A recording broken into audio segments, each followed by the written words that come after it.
বউ বউ জানিস খুব একটা চিন্তাত পড়ে গেছো। কেন তোর পেট কি চিন্তা হয়? শরীর গেলে কয়েকদিন ধরে দুধ খাওছে না, ঠাসি টুসি ধরে খেলবে চাচা তাও খাওছে না, দৌড়ে দৌড়ি করছো পাচার তাও খাওছে না। কত কি করিম কেন করি আমাকে দুধ খেলে দেয়।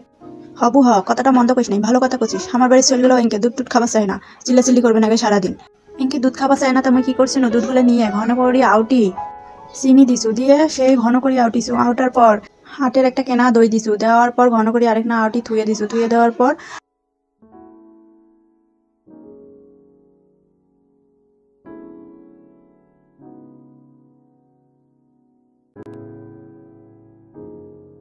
খেতা কম্বল ওড়ে দিয়ে ওয়ার্ড্রোপের ভিতর সিলি থুসু যাতে গরমটা শেষ না হয়ে যায়। তুই কিন্তু দিনের বেলা করলে রইতেও তো দিবার পারিস খেতা কম্বল ওড়ে দিয়ে। পরের দিন বিয়ানা উঠিয়ে যায়, দেখো যে দড়ি কেন হয়েছে, কিন্তু এতটা ভালো হয় নাই।